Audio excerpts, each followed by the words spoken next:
Episode की शुरुआत में हाज विलेज का एक फादर दो बच्चों को चर्च के अंदर ले जाता है जिन्हें किसी ने चर्च के बाहर छोड़ दिया था। तब वो कहता है शुगर है, ये लोग शांत हो गए। तो क्या ये दोनों ट्विन ब्रदर्स हैं?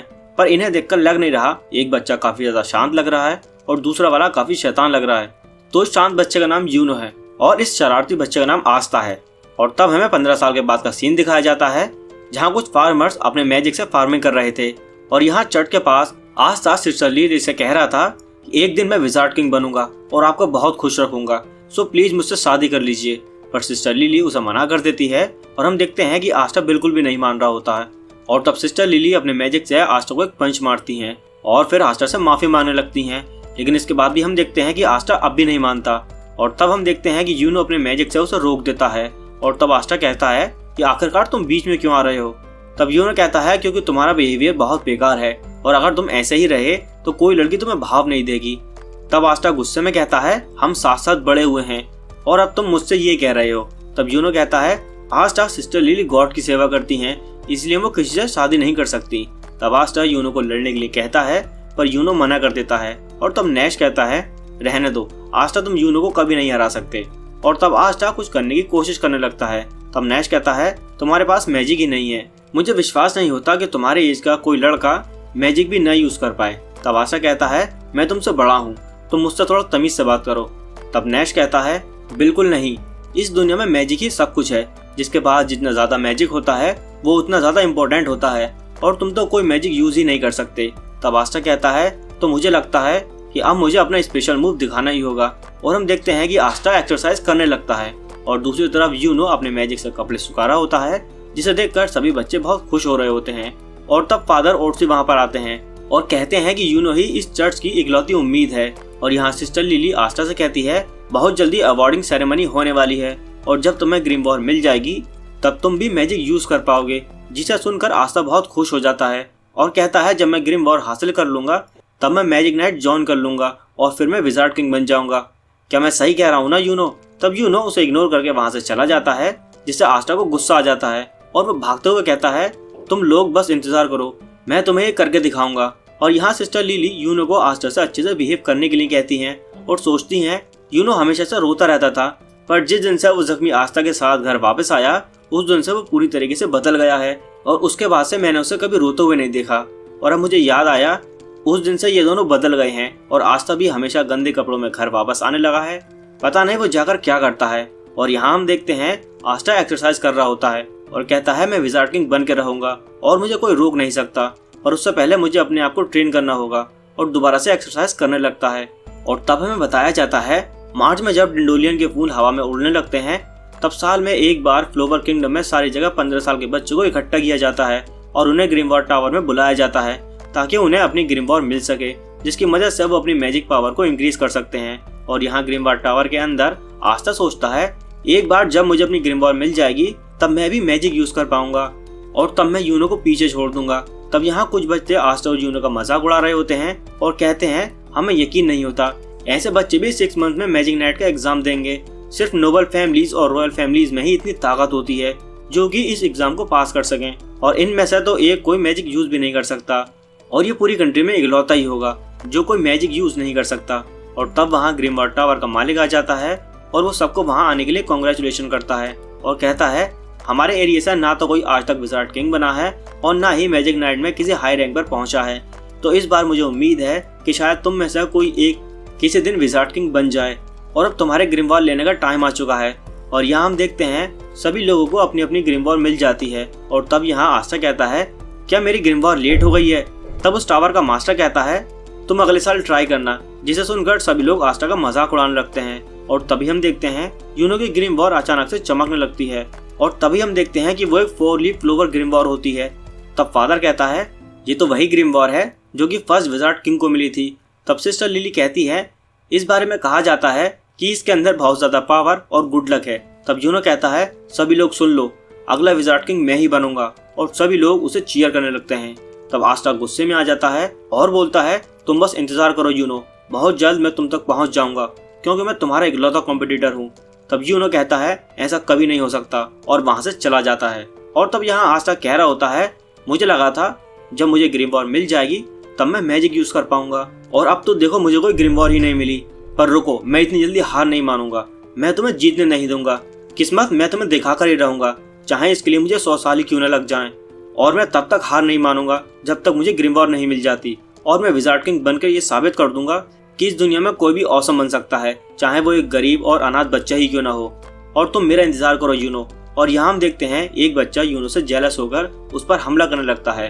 और हम देखते हैं कि यूनो बिना अपने ग्रिमवॉर का यूज किए उसके अटैक को काट देता है। और तभी हम देखते हैं दीवार से चैनें निकलने लगती हैं और वो दोनों बच्चे चीखने लगते हैं। और तब एक पर्सन कहता है, मैं तुम्हें इस तरह खुला नहीं छोड़ सकता, और हाँ, इसे खोलने की कोशिश मत करना, क्योंकि मेरा मैजिक दूसरों के मैजिक और उनके मूवमेंट को रोक देता है। तब यूनो पूछता है, आखिर तुम कौन हो? तब रेफची कहता है कि मैं एक मैजिक नाइट था, पर उन्होंने मुझे बाहर निकाल दिया। अब मैं सिर्फ एक चोर हूँ और मैं तुम्हारी ग्रिमवॉर ले रहा हूँ। तब यूनो कहता है, तो तुमने अपना नाम रेफची बताया है, तो तुम इतना तो जानते ही होगे कि ग्रिमवॉर को चुराना बेकार है। तब रेफची कहता है, मैं जानता हूँ, ग्रिमवॉर को बस वही यूज कर सकता है जिसे ग्रिमवॉर ने खुद चुना हो, पर ब्लैक मार्केट में इस ग्रिमवॉर की बहुत कीमत है।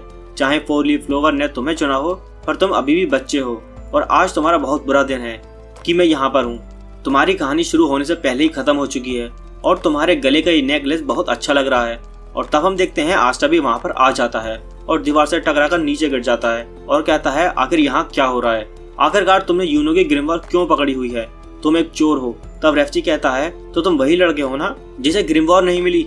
तब आस्टा कहता है, हाँ मैं वही हूँ, पर वो ग्रिमवॉर सिर्फ उसके ट्रू मास्टर के पास होनी चाहिए, तो यूनो को वो वापस दे दो। तब रेफची कहता है, तुम्हारी इतनी हिम्मत, तो तुम मुझे रोकोगे? और अपने मैजिक यूज करने लगता है। और तब यूनो उसे भागने के लिए कहता है, पर आस्टा रेफची की तरफ बढ़ने लगता है और जैसे ही उसे पंच मारने वाला था, रेफची की चेन्स आस्टा को पकड़ लेती हैं और हम देखते हैं वो चेन्स आस्टा पर जानलेवा हमला करने लगती हैं।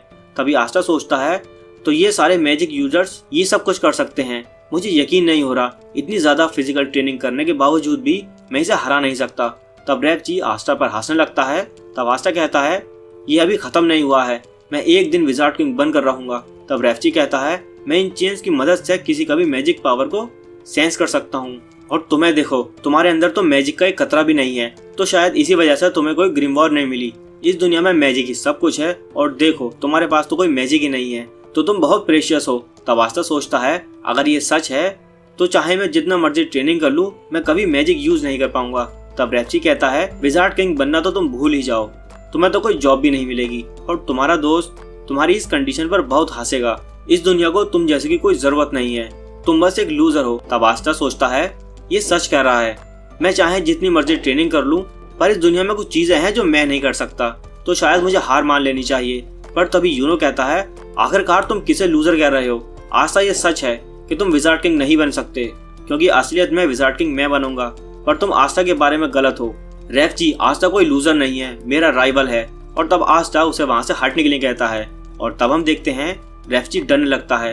तब आस्टा कहता है, जरा रुको यूनो, मैं इसे अभी मजा चखाता हूँ। और तभी आस्टा के पास 5 लीफ क्लोवर आ जाती है। तब यूनो कहता है, मुझे पता था आस्टा तुम्हें ग्रिमवॉर जरूर मिलेगी। और आस्टा की ग्रिमवॉर से एक तलवार बाहर आने लगती है। तब रेफची कहता है, पर तुम्हारे पास तो कोई मैजिक पावर ही नहीं थी, तो आखिरकार ये ग्रिमवॉर तुम्हें कैसे मिली? और तब हमें बताया जाता है कि क्लोवर की 3 लीव्स फेथ, होप और लव को रिप्रेजेंट करती हैं और 4th लीफ के अंदर गुड लक होता है और लास्ट लीफ के अंदर रहता है डेविल।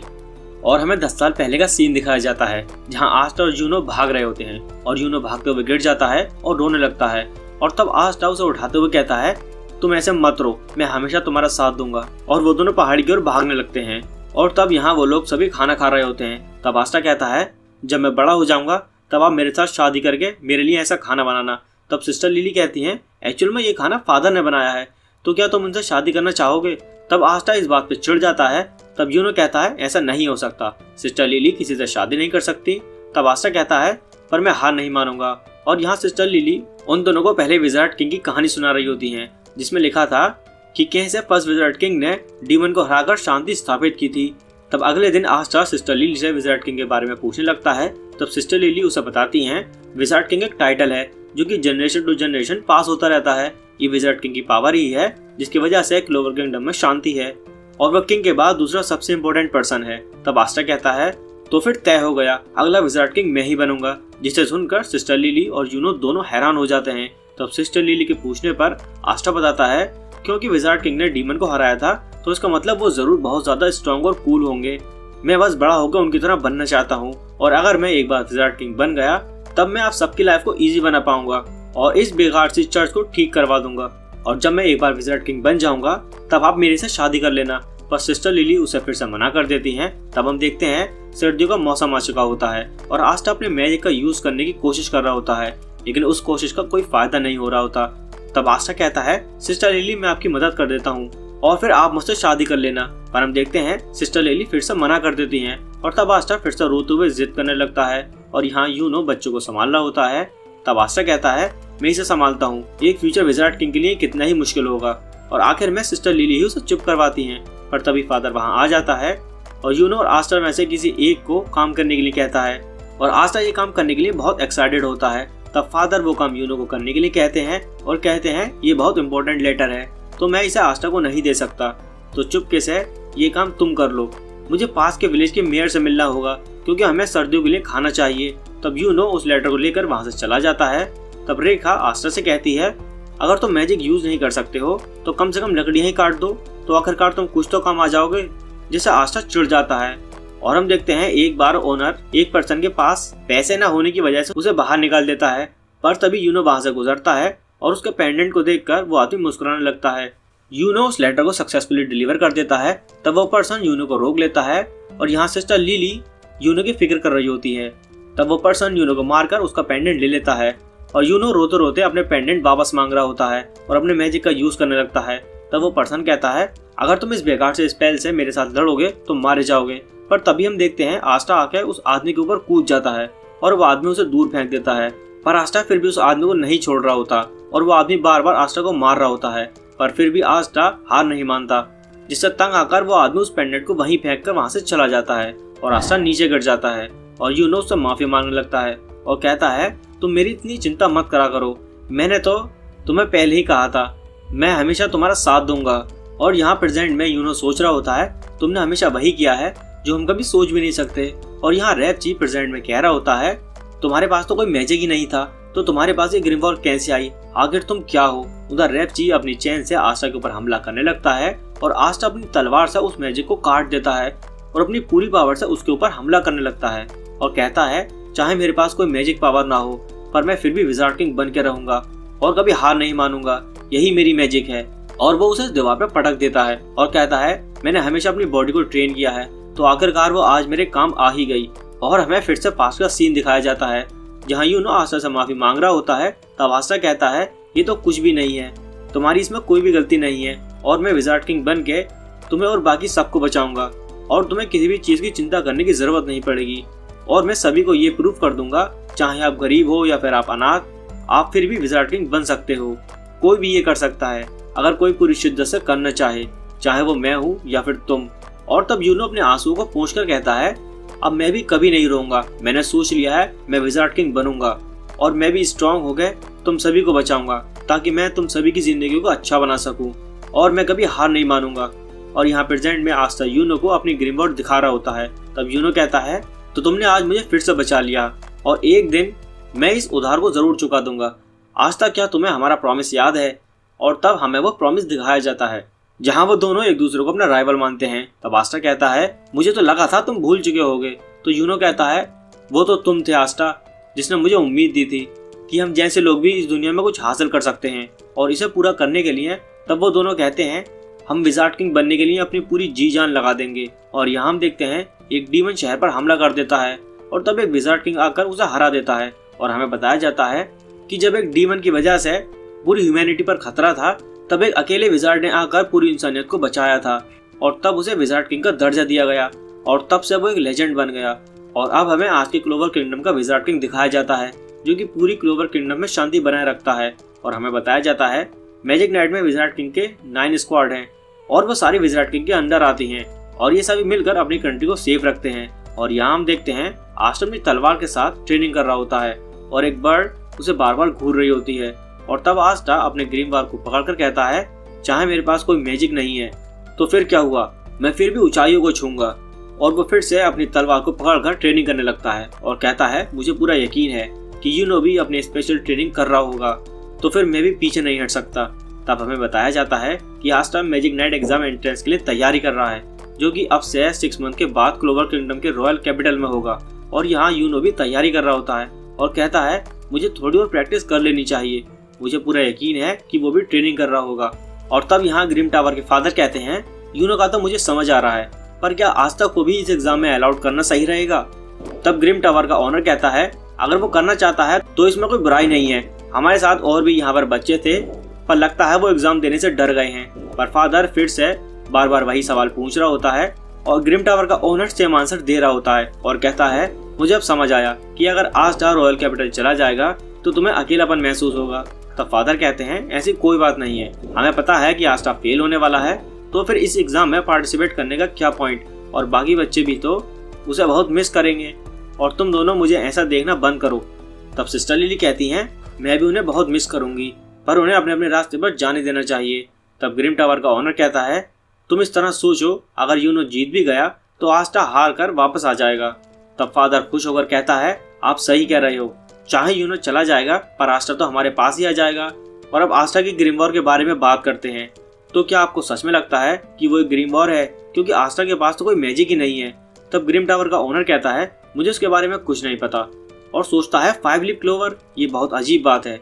और यहाँ आस्था ट्रेनिंग करते हुए उस चर्च की तरफ जा रहा होता है और आस्था को देखकर यूनो भी भागना शुरू कर देता है। तब वो दोनों चर्च पहुंच जाते हैं। तब आस्था पूछता है हम दोनों में से फर्स्ट कौन आया? तब नैश कहता है यूनो तुमसे थोड़ा ज्यादा फास्ट था। तब आस्था कहता है चलो देखते हैं चर्च के अंदर पहले कौन जाता है। तब यूनो आस्था को हवा में उड़ा देता है और कहता है मैं जीत गया। अब यहाँ आस्था नींद में विजार्ड किंग बनने के सपने दिख रहा होता है और अगले दिन आस्था ट्रेनिंग कर रहा होता है और नैश उससे मिलने आता है और आस्था से पूछता है आखिरकार तुम यहाँ क्या कर रहे हो? तब नैश कहता है मैं बोर हो रहा था, तो फिर मैं तुम्हारे जैसे बेवकूफ की ट्रेनिंग देखने आ गया, जिससे आस्था तंग हो जाता है। तब नैश पूछता है पर मुझे ये नहीं समझ आ रहा, जबकि तुम कोई मैजिक यूज ही नहीं कर सकते तो फिर तुम मैजिक नाइट एग्जाम क्यों दे रहे हो? तुम तो उसमें फेल ही हो जाओगे ना। तब आस्था कहता है पर यह अभी तक डिसाइड नहीं हुआ है, देखो अब मेरे पास ग्रिम वॉर आ चुकी है तो फिर मैं मैजिक नाइट में दाखिल हो सकता हूँ और एक दिन मैं विजार्ड किंग बन के रहूंगा। तब नैश गुस्से में कहता है ये कभी नहीं होने वाला, हम जैसे लोगों को सपने देखने की कोई आजादी नहीं है। तब आस्था उसके पास आकर जोर से कहता है तुम इस तरह से हार नहीं मान सकते, इस दुनिया में कुछ भी हो सकता है, तुम मुझे ही देख लो, मैं अपने ड्रीम को फॉलो कर रहा हूँ, चाहे तुम जितना मर्जी गरीब हो पर तुम फिर भी कुछ भी कर सकते हो। तो इसलिए मैं अपने ड्रीम को पूरा करके लोगों को खुश करना चाहता हूँ और मैं मैजिक नाइट ज्वाइन करके और विजार्ड किंग बन के ये प्रूव कर दूंगा। और यहाँ रात को यूनो और आस्था के जाने से पहले एक पार्टी रखी जाती है और तब आस्था फादर को बहुत प्यार से देख रहा होता है। तब फादर कहते हैं ये अकेले तुम्हारे लिए नहीं है, और वैसे तो ये यूनो के लिए ही है, क्योंकि यूनो ही सिर्फ इस एग्जाम को पास करेगा। एग्जाम में फेल होने के बाद शर्मिंदा होने की कोई जरूरत नहीं है, और वैसे भी ये कोई एक्सेप्ट नहीं कर सकता कि तुम पास हो जाओगे, चाहे जो मर्जी हो जाए, ये हमेशा तुम्हारा घर रहेगा। तब आस्था कहता है ये सारी बात आप यूनो से भी कहोगे ना? तब फादर मना कर देते हैं। तब आस्था कहता है ये गलत बात है, एक दिन मैं विजार्ड किंग बनूंगा और तब मैं सिस्टर लिली से शादी करने वापस आ जाऊंगा। तब सिस्टर लिली अपने मैजिक से आस्था को पंच मारती है और सभी को खाना खाने के लिए कहती है और अगले दिन वो सभी आस्था और यूनो को अलविदा करने लगते हैं। तब नैश कहता है इतनी चिंता मत करो, आस्था बहुत जल्द वापस आने वाला है, पर अगर आस्था तुम किसी तरह मैजिक नाइट में एंटर हो जाओ तो मैं भी विश्वास कर लूंगा कि इस दुनिया में सपने पूरे होते हैं और मैं जो चाहूँ वो बन सकता हूँ, तो क्या पता किसी दिन मैं भी मैजिक नाइट बन जाऊँ। तब वो दोनों वहां से चले जाते हैं। तब सिस्टर लिली सोचती है मुझे यकीन नहीं हो रहा कि ये दोनों इतने बड़े हो चुके हैं, और जब से मैं आस्था से मिली हूँ वो हमेशा से पूरी फुल एनर्जी में रहता था। और बताती हैं कि आस्था पहले से ही ऐसा ही था, और सोचती हैं यूनो भी आस्था की वजह से स्ट्रॉन्ग बना है। Best of luck boys. और यहाँ हमें बताया जाता है कि गर्मियों में आस्था और यूनो ने रॉयल कैपिटल की ओर अपनी जर्नी स्टार्ट कर दी है ताकि वो मैजिक नाइट एग्जाम में पार्टिसिपेट कर सकें, और रॉयल कैपिटल हार्श विलेज से काफी दूर है। तब आस्था कहता है पता नहीं रॉयल कैपिटल कैसी दिखती होगी, और क्या पता हम विजार्ड किंग से भी मिल पाएं। तब यूनो कहता है उन्हें मिलने से पहले हमें सबसे पहले मैजिक नाइट एग्जाम को पास करना होगा। तब आस्था भागते हुए कहता है मुझे जल्दी पहुंचकर विजार्ड किंग बनना है। तब यूनो कहता है चाहे तुम जितनी मर्जी जल्दी वहां पहुंच जाओ, पर इससे विजार्ड किंग बनने का कोई लेना देना नहीं है। और तब आस्था सपनों में विजार्ड किंग बन के सिस्टर लिली को साथ घुमाने ले जाता है और उस चीज की एक्टिंग कर रहा होता है। तब यूनो कहता है क्या तुम मैजिक के बिना उड़ भी सकते हो? तब आस्था कहता है मुझे पूरा यकीन है कि मैं अपनी ग्रिम वॉर की मदद से ये सब कुछ कर लूंगा, अगर आप हार नहीं मानोगे तो आप कुछ भी कर सकते हो। चलो जब तक हम रॉयल कैपिटल नहीं पहुंच जाते तब तक हम ट्रेनिंग करते हैं। और तब वो दोनों भागते भागते थक जाते हैं। आस्था हार नहीं मान रहा होता है पर यूनो से रोक देता है और तब वो दोनों आराम से अपनी मंजिल की ओर बढ़ने लगते हैं और रास्ते में आने वाली सारी मुश्किलों का मिलजुल कर सामना करने लगते हैं। तब हमें बताया जाता है बहुत लंबी जर्नी के बाद आस्टा और यूनो आखिरकार क्लोवर किंगडम की रॉयल कैपिटल में पहुंच गए और वहां मैजिक नाइट एंट्रेंस एग्जाम उनका इंतजार कर रहा था और इस एग्जाम के पास करने के लिए उन्हें बहुत सारे पावरफुल अपोनेंट के साथ लड़ना होगा। और तब हमें क्लोवर किंगडम का सीन दिखाया जाता है जहाँ की अलग अलग चीजों को देखकर आस्टा बहुत एक्साइटेड हो रहा था। तब यूनो कहता है ये जगह हमारे विलेज से बहुत ज्यादा डिफरेंट है। तब आस्टा कहता है ये तो विजार्ड किंग का कासल है। तो यूनो कहता है शायद किंग भी वहाँ रहते हैं। तब आस्टा कहता है तो इसका मतलब एक दिन ये कासल मेरा होगा। तब यूनो कहता है तुम्हारे कहने का क्या मतलब है, ये मेरा होगा। और आस्टा कहता है तुम चिंता मत करो, मैं तुम्हें वहाँ रहने के लिए एक जगह दे दूंगा। और तब वो दोनों कासल की तरफ को बढ़ने लगते हैं। तब यहाँ चर्च में नैश कहता है आस्था के बिना ये जगह कितनी शांत लग रही है। तब सिस्टर लिली कहती हैं वो लोग अब तक रॉयल कैपिटल पहुंच चुके होंगे और मुझे उम्मीद है कि उनका एग्जाम अच्छा जाएगा। तब नैश कहता है मैं भी यही उम्मीद करता हूँ। और इधर आस्था कहता है आखिरकार ये एग्जाम हो कर रहा है। तब यूनो कहता है शायद ये यही हो रहा है, पर तुम क्या खा रहे हो। तब आस्था कहता है ये ग्रिल्ड पर्पल स्नैक है, तो क्या ये तुम भी खाना चाहोगे। पर यूनो मना कर देता है और वह दोनों मैजिक नाइट एग्जाम के एंट्रेंस वाली जगह पर पहुंच जाते हैं और वहाँ सभी लोग सभी पार्टिसिपेंट को चीयर कर रहे होते हैं और वहाँ सभी पार्टिसिपेंट की ग्रीमवॉल को देखकर नंबर दिए जा रहे होते हैं और यूनो की ग्रीमवॉल को देखकर सभी लोग चौंक जाते हैं। और तब वो दोनों अंदर चले जाते हैं, पर यहाँ बहुत सारी बर्ड्स घूम रही होती हैं। तब एक पर्सन बताता है कि ये फेमस एंटी बर्ड्स हैं, जितनी ज्यादा या कम तुम्हारे पास मैजिकल पावर होंगी उतनी ज्यादा बर्ड्स तुम्हारे पास आ जाएंगी। और तब वो देखते हैं कि यूनो के आसपास एक भी बर्ड नहीं होती। और इधर आस्टा कहता है हम में से कोई एक विजार्ड किंग बनेगा, तो यही वो जगह है जहाँ से हमारी कहानी शुरू होगी। और हम देखते हैं आस्टा के आसपास बहुत सारी एंट्री बर्ड्स होती हैं